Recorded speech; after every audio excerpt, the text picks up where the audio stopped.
Hey guys, it's Donnie B, and you're listening to episode 22 of Eat It Up, Buffalo Eats Own podcast and a very proud member of Audio Buffalo. Today on the show we have Janice Okun, the former food editor for the Buffalo News, and as of probably 6 months ago, the former lead restaurant reviewer for the Buffalo News. This is probably our biggest guest that we've ever had on the podcast, and I say that with all due respect to everyone else we've had. But Janice is a very well-known name in the area. She reviewed restaurants for over 38 years in the city, and I guess they're in the suburbs. And I think everyone has their opinion of her reviews and things like that. And I was just excited that she wanted to come down here and record this podcast, and it was awesome, to meet her and to talk about how she got started and talk about her process of reviewing restaurants and the learning curve she went through and everything else. It was a really cool talk, and I'm very glad that she made some time out of her day to come down here and talk to us. So I hope you guys enjoy the podcast, and as always, thank you so much for listening. So I figured we'd just kind of talk about like your history as a food critic. I mean, you have I read today, I was looking at Margaret Sullivan's post when you retired. Yeah. And I saw that it was 38 years that you were the critic. Isn't that incredible? Yeah. I don't know what happened to the time, because when I look back on it, I myself was shocked. I hadn't realized how long it was. Did it go? It just went by. It goes by. It goes by very quickly. Yeah. And I will tell you a funny story. When I started, nobody was doing restaurant criticism. Yeah. You were the first. We were the correct? first. Well, real restaurant criticism. Yeah. I mean, there were plenty of. So Murray Light was then editor of the Buffalo News. And when I went in to tell him this, that I'd like to do this because I was food editor. Okay. He said to me, well, I don't want you to do that every week, because if you do it every week, we're going to run out of restaurants. So we did it every other week for about a month, and then it suddenly we both realized that I wasn't going to run out of restaurants, and that was it. Yeah. And it was every week from that point on. It didn't start in Gusto. It started on probably the entertainment page. Yeah, I think I read that. But it didn't stay there very long either, and then it moved. And then it stayed. So you were the food editor before you were doing the reviews? I was a food editor, continued to be the food editor. So I mean, first, and then I retired from the food editor 2 years ago. Yeah, which Andrew's and gave up the now. Restaurant about a year ago, maybe a little less. Yeah. And so what were you doing as a food editor besides reviews up until that point? Instead of writing about food in restaurants, I wrote about food in houses, in homes, food that you cooked. Okay. Or people that were involved with food that was home cooking. Okay, so as opposed to restaurant. I see. And there's a big difference. Oh yeah, that's definitely. Yeah. How did you? Where does your love of food begin? Like, did you grow up in a house that was all about food? Or? I think I really wasn't very interested in food at all. The food in my house was ordinary American food. Yeah. I don't know where it developed. It just kind of sprung up. And I think as a child, everybody's a picky eater as a child, or most people are. Yeah, I was certainly picky eater until maybe I went away to school. Mm-hmm. And then I got interested in food. Yeah. And you have to realize that the times were with me. Yeah. Because when I started, food was nowhere near what it is now. You would not be writing your blog if it were, because there wouldn't be anybody who cared. Yeah, exactly. And now, of course, it's almost what am I going to call it? It's an obsession. It is an obsession. It can be an obsession. Yeah. And it's interesting how things have changed. So it's a very good time to be in the food business. Yeah. Well, food reporting business. Yeah, I lucked out. Like, we started the blog 3 years ago. Yeah. And I think we hit it right on a boom where Buffalo was starting to really care about restaurants. Like Krista started Nickel City Chef, and all of a sudden people cared about the chefs behind the restaurants. They wanted to know names and things like that. And, that's right. And the local vor type thing started. When I started, the restaurant climate in the Western New York, let's say, was terrible. I mean, when you look back on it, you think, "Oh my goodness, it was so bad." We didn't think it was bad at the time. Yeah, because now when you compare it with what there is now, you realize how different it was. Restaurants were not very good. No? They were not very exciting, certainly, and every restaurant was pretty much the same. But look how it's changed. Oh, God, yeah. And the number of really good restaurants we have, which most people are amazed. People from outside Western New York are amazed at how many good restaurants there are. Yeah, you see those articles every now and then about somebody who comes in from New York City or Toronto. Look guess what? Yeah.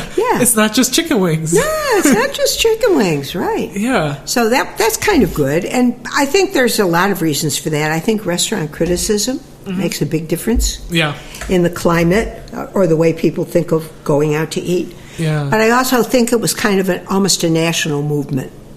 I agree. And it was like a wave that just swept in. Yeah, this whole like foodie culture now. The whole foodie culture. Yeah, that's exactly right. It's definitely, and I mean, we've been fortunate that we started, when it was on its upswing and we're enjoying it. But I keep waiting for it to start going the other way. Yeah. Because eventually, God only knows when, it will. Oh, yeah. But it shows no signs of abating at all. Yeah, and you see those articles every now and then about like are chefs the new rock stars and things like that? Like now people are like doing research. They're looking up like different restaurants and like it's something that people I think are jumping out to find more about. It's not just what's ever close or what's ever cheap. No, not at all. Yeah, not at all. I mean, so when you started reviewing restaurants, that was in the early 70s, was it?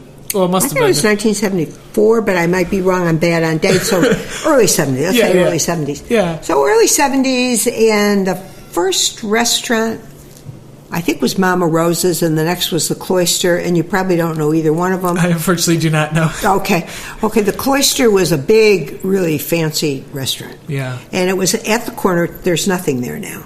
But for a long time, do you remember the building, was that Virginia in Delaware? Okay, yeah. A kind of crazy-looking building. Yes. Okay. Yes. Yeah, I think they had a bell tower, among other things. I think which everybody needs in the city city of Buffalo. Yes, they did. Yes. I think it was actually, and it had, which was amazing at the time, a greenhouse effect. It was a room, which was all glassed in, and they had water running. Oh, really? Down the roof. Fancy. And so it was like you were in the rain. Nice. But the meal, what were they serving there? They were serving, it was probably considered expensive for the time. Yeah. I have no idea how much the food was. Yeah. And it was a lot of beef and French fries and nothing particularly distinctive at all. Yeah. Not at all. Just a good atmosphere type of Well, place? the atmosphere was everything. It had a great bar. Yeah. So everybody loved the bar, and the bar was terrific, and that was fun. So that was the first one, and then I think the one after that, or maybe vice versa, was Mama Rosa's. Okay. Which was a little Italian. It's still sort of, part of it hangs out in Amherst, different name, and it was on Kensington. Okay. And it was a red sauce house. Yeah. But nobody knew about it. Oh, okay. Or it was not as well known as many of the others, and so we did that one. Nice. And then it proceeded from there. Yeah, for 38 years. For 38 years. Yeah, right. What? How did you? Yeah, that's talk about keeping something going. Yeah. How did you figure out your voice? I guess starting off, did you have an idea of how you wanted to approach the review, or did you have any influences? That's the hardest thing as a writer. Any writer knows. I can attest. No matter what you're writing. I mean, I'm not even talking about food reviews. I'm talking about novels. I'm talking about anything, is to find a voice. Yeah. And I think it's easier for some writers than others, and some never find it, and that's okay. But I only knew that there had never been a restaurant review in the city or in environs that was really honest. Okay. I knew that. And I knew that all restaurant articles were based on advertising. Yeah. The advertising department was very much involved. Okay. And I knew that's what we didn't want. Yeah. Now, people in New York were doing that. And people in larger cities were doing it. On the West Coast, they certainly were doing it. So I knew what I was aiming for. And that had never been done in Buffalo. So truly unbiased. An unbiased account. Yeah. And not a payback, if you take a full page ad in the paper, we can guarantee you a review, that kind of thing, nothing like that. Yeah, I knew that. Yeah. Much I knew. That's always the hardest. I mean, for us, when we started writing reviews, and even when we started to meet some of the chefs, that's very hard, and start to know people on a first name and face to face. It's very difficult. I mean, I'm assuming you're very well known in the restaurant world. That's why you hope you're not going to get too personally involved. Yeah. And the longer you stay with it, the more involved you get. Oh God, yeah. Yeah. So that makes it very, very hard. Yeah. That's why I think you're supposed to be unknown. Yes. Originally, I knew I wanted to do that too, but I don't know how much difference now that I look back on it. Yeah. It makes if you are known. Mm-hmm. Make a reservation. Make the reservation in another name. Okay, mm-hmm. So they don't know. Yeah. If you come in the door, they know. Perhaps. Yeah. What are they going to do at that point? They're very limited as to what they can do. True. They can give you the best table. Yeah. Because they want you to be happy. And they can give you the best server. Yes. But they can't do much about the kitchen. Yeah, I mean, they can't, make their food better all of a sudden. No, they really can't. They really cannot do that. So this question of anonymity, I don't know how important that really is. At the beginning, I thought it was very important. Well, I'm not so sure. Because I always assumed that you tried to be as you try. You don't make a big fuss. You certainly don't say, "Do you know who I am?" or "I'm here God, from the that's news." The worst. You would not do that. But other than that, you do the best you can. Yeah, I mean, I struggle with that. As we're going on, I debated whether or not to put my name on it, and then I just figured hell with it. They're going to try to find me regardless. I think you should put your name on it. You see, I feel very strongly about that because if you put your name on it or I put my name on it, we have the courage of what we're saying. True. And the people who write in anonymously do not. And the people who post comments. Yes, like the people who post comments, some of which are very, very good. Yes. But some of which you wonder, would you have said that if you signed that? Exactly. And that was not. kind of the big change when Buffalo News, they went to that system where you had to sign up for an account if you wanted to comment on stories and things like that. I think they kind of made people show themselves essentially. Right. And it's not a bad idea. No, it's not at all. No, I'm all for so it. I'm for giving your name. I'm stuck right up there and be counted. Yeah. How soon into the reviewing career before you had before you wrote something fairly negative or that instantly? Yeah. Instantly. Yeah. People were not used to that. People in Buffalo. Yeah. We're not used to that. Before that, it was pretty everyone loves everything. It was pretty much, this wonderful restaurant. And, so I got a call the next day. I was then working at the news because I was doing the food.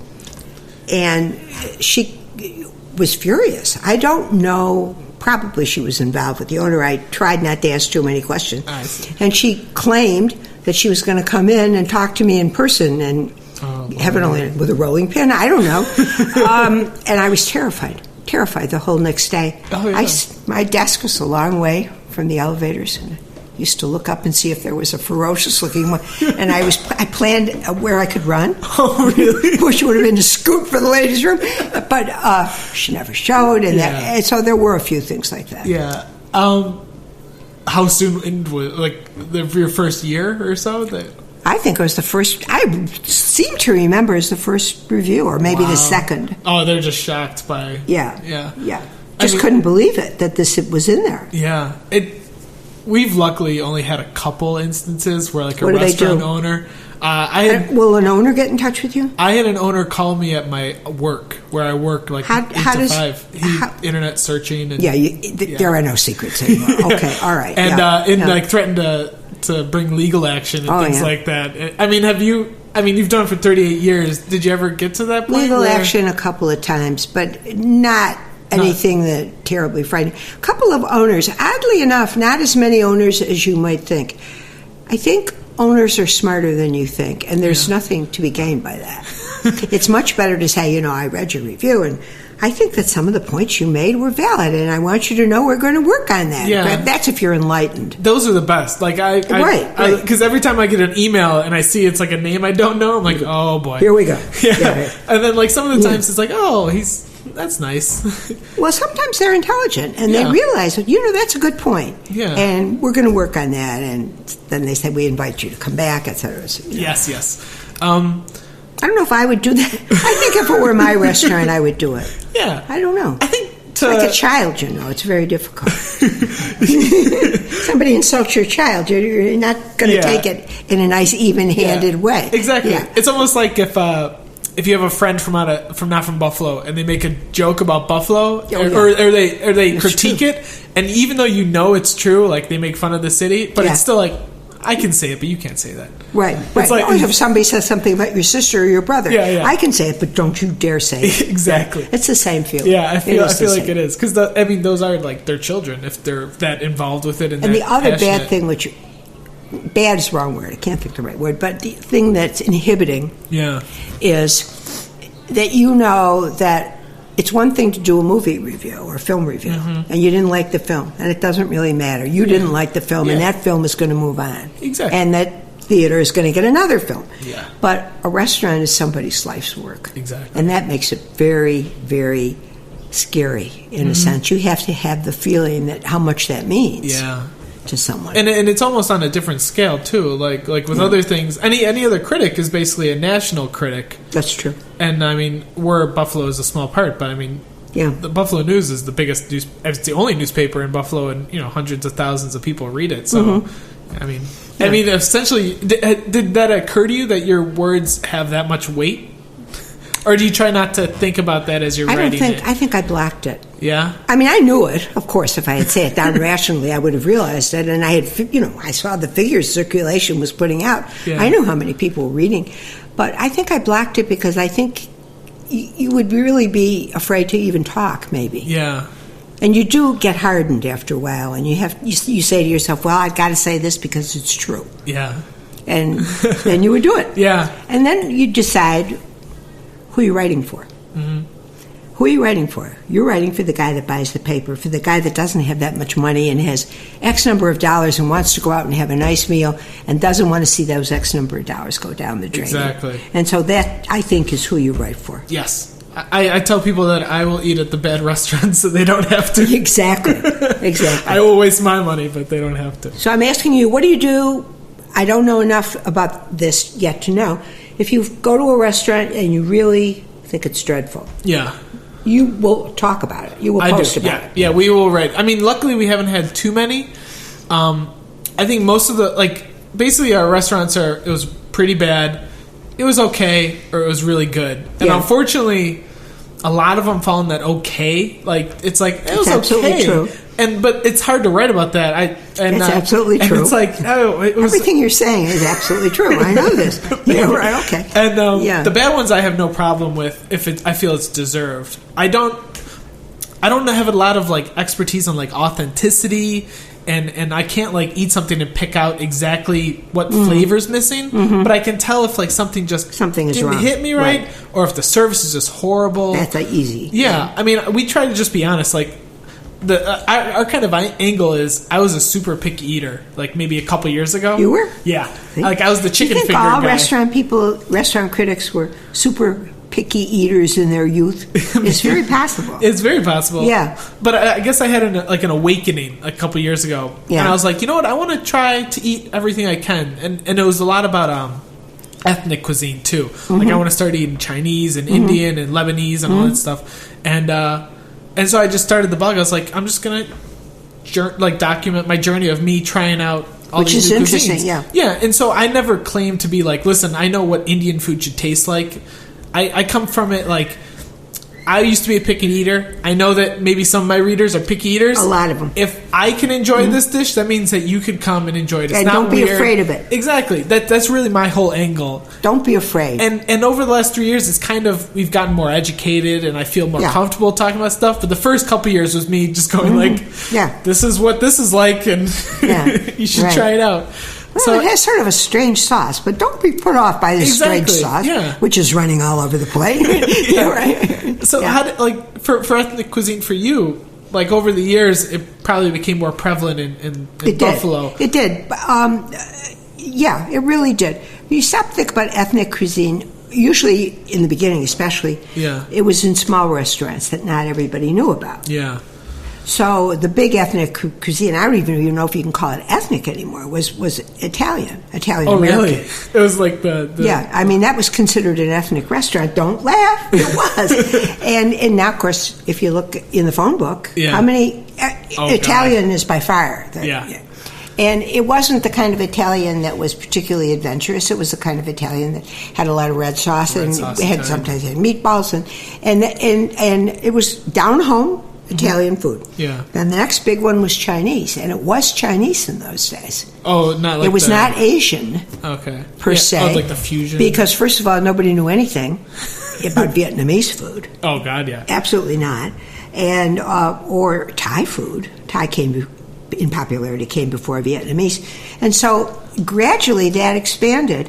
Polish was, even though Polish is a big factor here, Polish restaurants there are not very many of them, even now. And it seems like most Polish families, like, they just cook in their house. That's like, right. If they like, want that kind of food, they want it the way they want Mama to cook it. Yeah, and they're like, why would I go out and pay more for it? Right, and it's not going to be as good because it can't possibly be as good. And exactly. I feel like that happens with a lot of cuisines. Like, I have a couple like Lebanese friends, and they were like, why would we start a Lebanese restaurant or go get Lebanese food when I could just go home and my mom will make it better than anyone else? That's probably true. I think that's probably with a lot of people. Greek. So gradually it expanded. Yeah. And there became more and more ethnic. It was a broader spectrum. How did you? I mean, were some of those foods? I mean, they must have been pretty new to you as well. So how did you? When you were reviewing them, how did you set like a bar? I traveled a fair amount, so that helped. Okay. So I had some kind of a standard to balance it on. Yeah. And I think you eat more of it and you get more used to it and you do some reading and you go, wherever you go, travel, you try to find places like that. So you start building up this huge base of comparison. Yeah. And that's what takes you through. Okay. And the base just keeps getting bigger and bigger and bigger and bigger. Yeah. Right. Well, 38 years, you'll have a pretty, you'll have a pretty big base. I have files, but the files are not good files. I mean, like handwritten, like notes? Yes, scribbles and notes, but they're not well organized. And how would you like when you were reviewing a restaurant, would you take a notepad with you? No, I never took a notepad with me. I was trying to be inconspicuous. True, very true. People that take notes in restaurants become conspicuous quite quickly. Yeah. So I would try to remember things, and as soon as I got outside, I'd sit in the car and scribble everything down as fast as I could. Yeah. And also I would, if I could, try to take a menu, which would help. Oh, yeah. There are a lot of takeaway menus, so we would do that too. Yeah. And that helped to refresh your recollection. I guess I'm lucky at the digital age. I just pull out my phone and put a little quick note in it there at the table. Actually, in many ways, it's a lot easier than it used to be. Yeah, and we usually... people are always taking pictures of dishes. You can do that too. That's what we do, Yeah, so that really helps too. And we don't reminds you. Yeah, and we don't even stick out. Like, I think almost so many other people are doing that whole foodie culture. Everyone wants to take a picture of their meal and show it to their friends. Like, it's so funny. So we're just like some other kids that are just doing it. Like, we're not... Yeah. It's not even conspicuous. Right. In the beginning, I used to travel a lot with food editors, and we went everywhere. We were everywhere. And this was a long time ago, and we used to take pictures of the food. Yeah. But we didn't have cell phone pictures. We'd have to pull out a camera and start the whole song and dance. And we would all take pictures before we ate. So now when I see people taking pictures with cell phones, I laugh and I think, boy, you were born too soon. What a struggle. We'd walk in with a camera. That really made us look anonymous, you can imagine. Nobody did that. Nobody. That's great. You guys were the original. We were. We really were, now that I think back on it. I mean, because probably when you would go on vacations and things like that, I mean, it probably revolved around food to a certain extent. All these food trips, and they were marvelous. They were marvelous experience. Yeah, I read in the Margaret's piece that she wrote. That the exposure was terrific. Yeah, but that you also went to some, some of the best restaurants in the world. Yes. That's awesome. And still do, if I can. Yeah. So that helps, too. That gives you a basis for something. We went to China very, very early in the game, long before it was anything, and that was fascinating. Oh, man. Absolutely fascinating. Yeah. I'm dying. Like, basically, me and my wife now, when we plan vacations, it's like... Well, you find you're going to be doing that more and more. Yeah. And as soon as you land into a city, you say to yourself, well, where am I going to go and eat? And you don't... eat necessarily at what's considered the best restaurant in town, because that best restaurant may be very good, but it's the same as the best restaurant in the next city. In the next city, yes. There's nothing that distinctive. Yeah. So you'll go for something that's a little more unusual. Yeah, I kind of like the off the beaten path A places. little bit more off the beaten track, and that's more interesting for people. Also, this whole thing that's built up about people who just go into drive-ins and diners. You see, yeah. And that's a whole new way of looking at food that has come up in the last 10 years or so. Yeah, definitely. It's kind of... I don't know if it was Anthony Bourdain, it must have been, who started it. He's so big at that. But. Oh, yeah, he likes... He prefers to go to the places that, look Nobody like a little hole in a wall. That's right. And where the locals go, not where the tourists go. That's right. Yeah. Yeah, it's definitely become like a big wave. We try to do it our best as we can. We try to do a lot of internet research before we go anywhere, which I guess is good for this day and age. It's easy to do now. Yeah. With all the blogs and everything that's out there. Yeah. So, do you think over your time as a critic, do you think that your style changed at all, or do you think that you tried to keep? Did my style change at all? Yeah. I think I got freer. Freer? And a little less afraid. Nice. And a little less afraid to say what I thought. Nice. And I found myself not struggling to express something nicey. I'd come out and say it. That's good. That's what people want. That's what people want. That's what people read. Yeah. Because people have their own opinions, as you can see. Definitely. Yeah. So. Did the news ever have I know some publications prefer to print positive reviews. So if they send a reviewer somewhere and it's a negative experience, they'll say let's not write that. Let's write somewhere that deserves it. Was there ever that at the news? Or was I will say, and I mean this sincerely, that I was never interfered with at all. Nice. That's great. I chose the restaurants. Okay. At the news, this is still true. The advertising department does not show up in the editorial floor. That's all. They don't. Yeah. And I was never pressured to do a restaurant review, ever. Yeah. I was never told that the restaurant review was too vicious or too mean or anything like that, ever. Nice. And I think, although I don't know this, I think I was shielded from a fair amount of flack. Oh, from advertisers who are... Yeah, because I really do think so.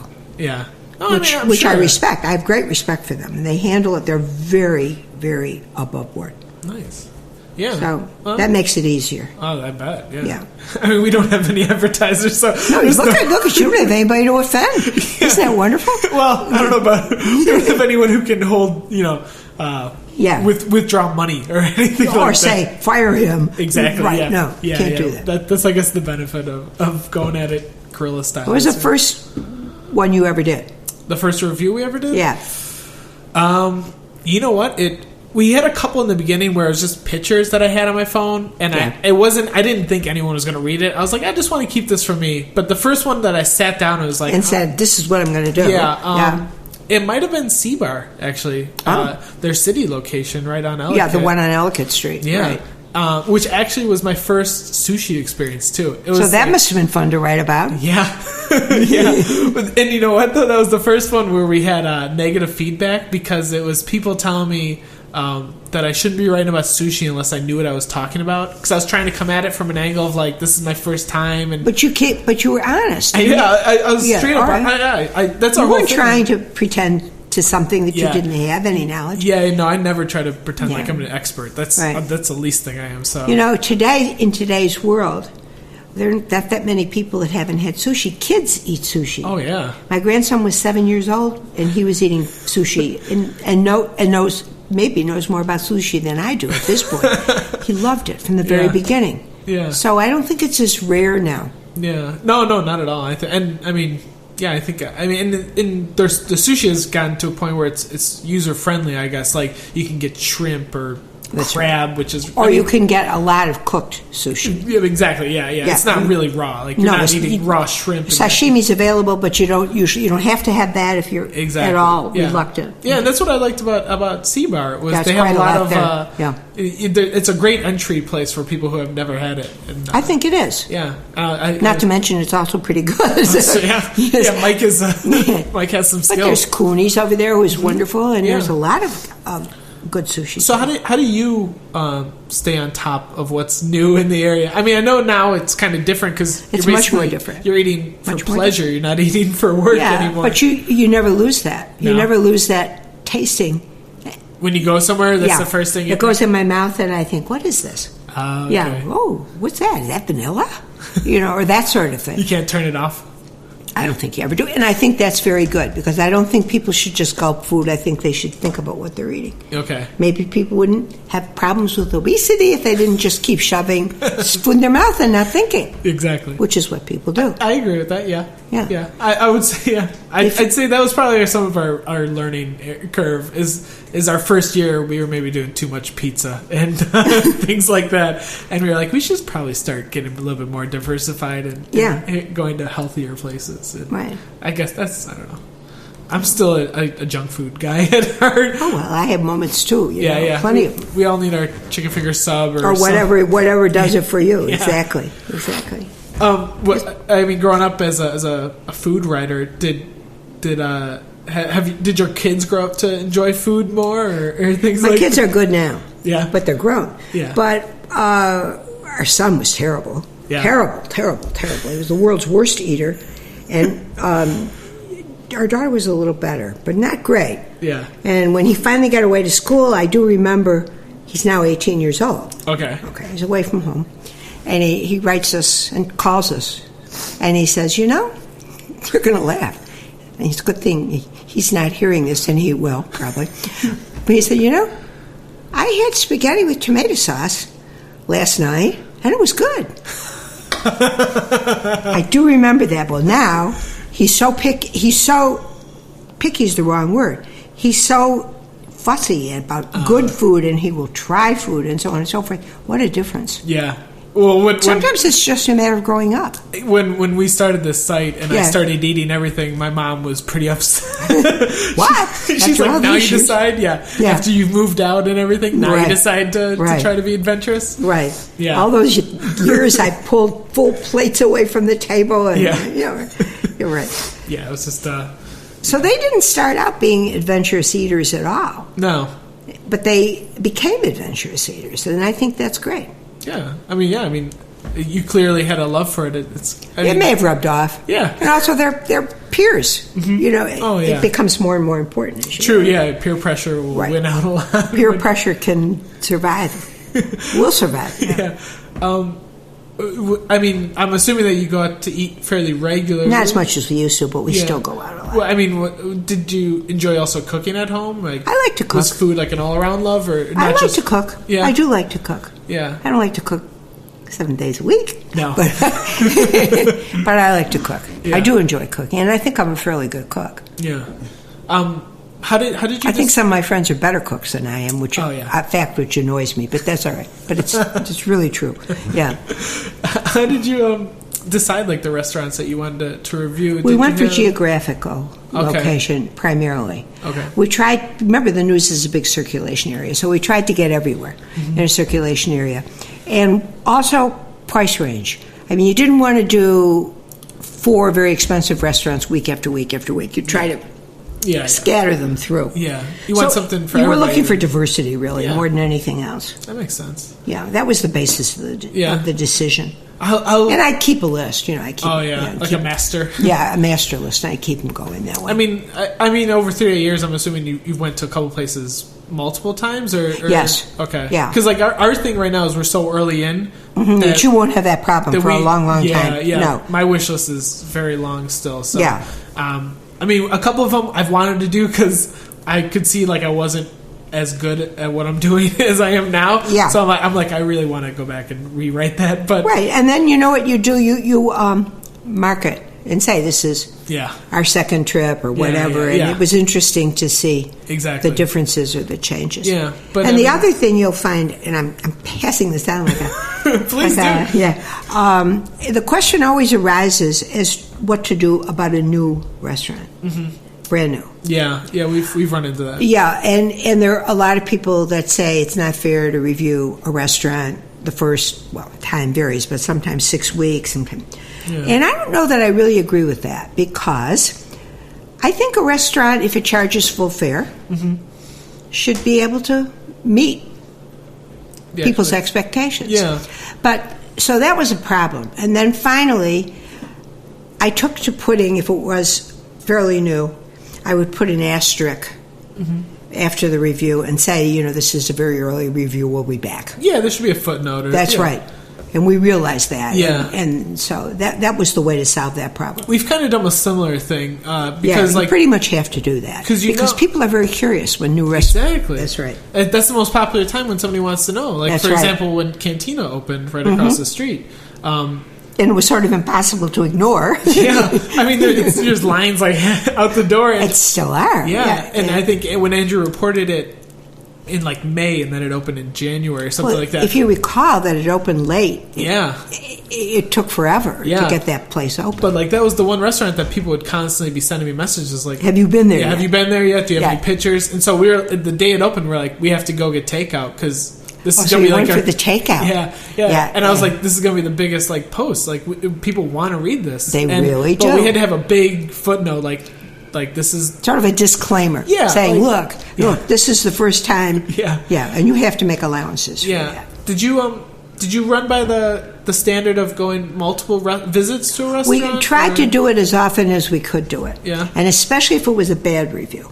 Then you would go back multiple. Give them a benefit of the doubt type of thing? Or? No, if it was really as bad as you thought it was the first time, you'd go back and say, my God, was it really as bad as all that? It isn't fair to say this unless maybe it was restaurants have off nights. Yeah. Everybody does. Oh, God, yeah. And it seems unfair to do that to them. Yeah, it's something... Like since we're paying for, we don't have I'm not getting any income from this. No, that's a problem. You get some sort of a deduction. You should be able to get it from a tax. We're working. I'm not a tax attorney, but I don't know. So our kind of right now it's we're going to a restaurant and we're gonna recreate what it would be like for any other person to go in one day. Like if it's bad, like we're gonna have to say it's bad because. All right, and you make that clear. Yeah, and because I figure, like, if somebody went to a restaurant and they had a bad experience, they're not going to go back. They'll never go back. They're not going to go back two more times to make sure that it was really as bad as they thought it was. Exactly. No, so they will not. So we try to. I can tell you that truthfully. So yeah, they'll never go through that door again. Exactly. Yeah. So I guess that's kind of where we take our thing. Which is frightening, of course, if you're a restaurant. Oh God, yeah. I mean, we've had people begged for us to come back and rewrite it because. They think that they've gotten better and stuff like that. But, I mean, we only have so much time in a day. That might give you something down the line. The first time we went there, we thought this, and we were anxious to come back. And we've done especially if it improves. Yeah, we've done it a couple of times. That's fine. You can do that, and that's interesting. I think people are interested in that. But you can't absolutely hate something. You're not going back, are you? No, and that's very rarely. I don't think I've ever had a meal where I was like disgusted or you walked out. Yeah. I mean, I love food, but I don't like. Do you take food very seriously? Like, do you get upset if you had a bad meal at a restaurant? Like, no, not upset. Okay, I don't like it, but It's but of course, remember, I wasn't on my own dime. True. And that made a big difference. If the news was paying the freight, which they were, that made a big difference. Yeah. I didn't take it quite so seriously as if it were my money. And that makes a difference. Yeah. I mean, I guess that's good. That may give you a leg up. Yeah, in a sense, because it's your dime. Yeah. It's your dollar. Yeah, I guess it's one of the... and you can hammer that home. Yeah. And make sure that people know that. So over time, as the paper got evolved and the internet came in, how did you notice like reader reactions change? I mean, because obviously before the internet, I guess people would have to mail a letter to the editor. They would write. Yeah. Or they would write to you. Yeah. Oh, like find news. They would write to you too. Yeah. So you start getting much more reaction. Yeah. But you should ask yourself, or I asked myself, what are you really trying to do with a restaurant review? Yeah. And what you're really trying to do, I finally come to this conclusion through the years, is to encourage people to be critical of what they eat. Mm-hmm. Because by saying how you react, that encourages them to think how they react. And in a funny way, that only makes restaurants better, because I really do believe this, because restaurateurs know people are being critical. It encourages them to get better. Yeah, to raise the bar. Yeah. But I mean, so when you got any reader comments or things like that? They usually were evenly divided. Okay. And I think pretty much that stayed the same, even though we went and we were getting stuff online. Yeah.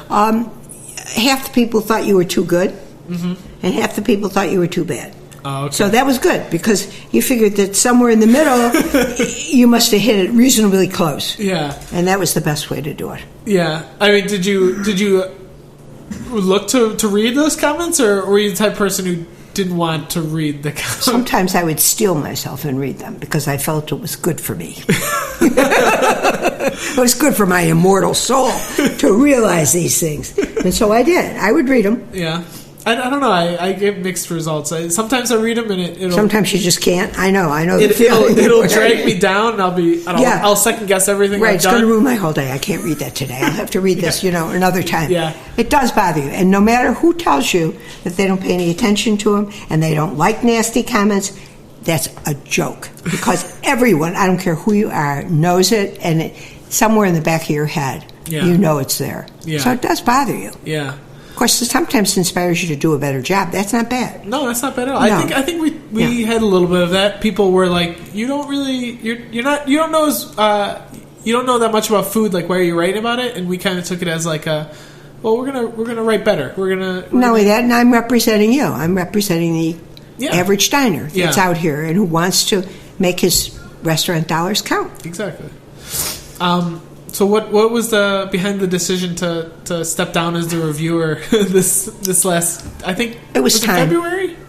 Maybe I forgot when it was. It hadn't been very long. Yeah. I think it just was time. Yeah. And I just felt that I couldn't give it my best shot anymore. Yeah. That I was tired, and that 38 years is it's a long time. Yeah. It was time. Yeah. And that was it. So for those 3 years, though, you kind of, I guess, semi-retired a year. Yeah. Then I did only the restaurants. I gave up the food. Yeah, to Andrew. Yeah. Right, and then I did only restaurants, and then that was fine. And then I had time to think it over. When I called Margaret and told her, she said, just give it time. And we did. I gave it time, and I thought about it for at least a week. I knew what I was doing before anyway, but then I thought about it another week, and I knew that was the way I wanted to go. Yeah. And am I sorry? You're going to ask me that, so I'm telling you. Sure. Not really. Not really. Sometimes I am, but not as much as I thought I might be. No. No. This time, somebody else can pick up the torch. You can pick up the torch. I'll do my best. Yeah, right. Right. Well, and Andrew seems like he's doing a nice job over there. Yeah. How do you feel about the revamp? Do you read his reviews? Oh, sure, I read them. How do you feel about the revamped system he created?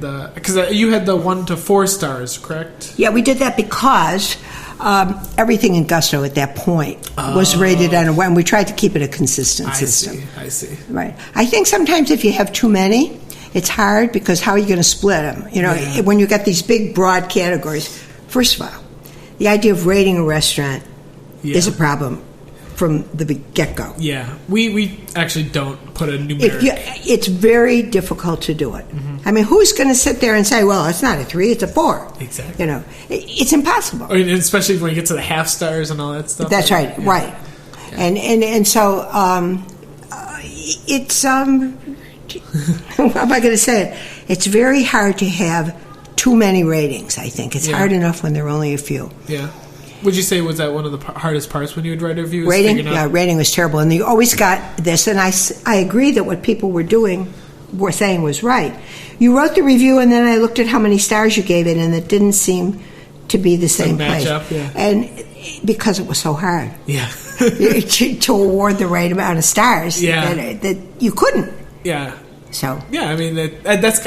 But people like stars or other rating, and there's not much you can do about it. The thing we tried to do is I said, like, we're not going to put a number or a star. That's right. And my idea, I don't know if it works, is that it forces the person to read the entire thing. Instead of jumping just to a star. Oh, of course. Unfortunately, there's a lot of people who read newspapers or even who don't really read. I mean, they want the answer like this. Yeah. And that's true. That's why we have the box. Yes. Because it's people who will look at the box and that's it. Yeah. So and the pros and cons and things like that. Yeah. We tried to my idea is that it's going to enforce people to read it. I don't know if it has. I don't know, but good luck. That's all I can tell you. Good luck. Yeah. So now when you go out to eat, I mean, are you eating at your favorite places? Or are you still interested in trying? I might try something new once in a while. You can't help being curious. Yeah, but I feel sometimes I daydream like that if we stop doing this, I just get to eat at all my favorite restaurants. I don't have to try new ones. I don't have to try this place that I really don't want to have, but I really don't want to eat at, but I know I should. Yes, exactly. Right. Yeah. Right. Is that kind of where you're at, where you get to eat at your favorite places that you... I'm trying to guard against it because I think it's important to keep yourself aware of what's going on. Mm-hmm. And keep yourself out of ruts. Yeah. Everybody goes into certain restaurant ruts. Yeah. Oh, God, yeah. Yeah. I've been there. Yeah. I mean, But to try to keep yourself out of the rut and try to keep other people out of those ruts because everybody has them. I'm assuming that your friends and family who are always hitting you up for restaurant reviews and things like that. Oh, yeah. You get that too, don't you? Oh, God. Well, you do it online. Yeah. We're the. I mean, has that slowed down now that you've retired? No, are you still the go-to? No, people still call up and say, hey, what do you think? Yeah. Should we do this? Yeah. Is it worth it? Or sometimes call up and complain. There's nothing I can do about that. But they do. Yeah. You still contribute. But people are amazing what they will do, and they call or write or contact you in some way, and a whole list of complaints. They hated this. They hated this. They hated this. They hated this. Did you say anything at the time? No. Well, what did you expect? Yeah. If you don't tell people or the restaurant, will they ever get any better? No. Exactly. We'll complain to you, or they wouldn't give me my money back. I hated it, and of course everything on the plate is eaten. I mean, you get that too. Restaurants have a lot to put up with. So yeah, it's not an enviable position at all. No, it's very hard. Yeah, I never could envy any of them. Yeah, you think it's fun and glamorous, but it's hard work and it's punishing work, really. Yeah. I guess we'll wrap up. Okay. When I talked to you on emails, you said you're going to be at the Taste of Buffalo signing your book. I don't know where I'm going to be. Taste of Buffalo. I'll be there the Sunday of the Taste of Buffalo, and I know I don't know where. Okay. I'm not quite sure. It's between, I believe, 12 and 1. Okay. I'm going to be there an hour. I'll be signing books. So you have a book? Yeah. Oh, yeah. I apologize. I should have done my research and purchased a copy beforehand. But yeah, I have a book. Okay. And so, but it's recipes. Okay. It's not restaurant. It's not a restaurant book. So I'll have that there. Nice. And we'll sign that. And nice. People should come on down and say hi. People come down or just talk because it's fun to talk to people. It is nice. I like doing a food restaurant because that's the best thing you've got. Yeah. You're very lucky because you are in touch with people. Yeah. And that's something that television can't really do, and most magazines can't do it either. Yeah. But you can do it, and a newspaper can do it. Yeah. But nobody else has that direct link. Yeah, it's invaluable. Exactly. Really, truly. Yeah. No, I love it, and I like talking about food. So I'm glad that we're doing something. Everybody where I loves can to talk about food. Yeah, exactly. And so right? People just want to talk to me and be like, "Hey, so what do you think of this restaurant?" But like in a fun way, not in like a laborious, tedious like thing. It's like it's like, "Oh, I had this great thing. You should go there." Like all that kind of stuff. Right. I don't know. It's fun. But, Janice, thank you so much for coming over to my house and recording this. I hope you enjoyed it. Oh, we did. I did. I hope you did. I did as well. I jumped and said you did too. But thank you so much, and I really appreciate it.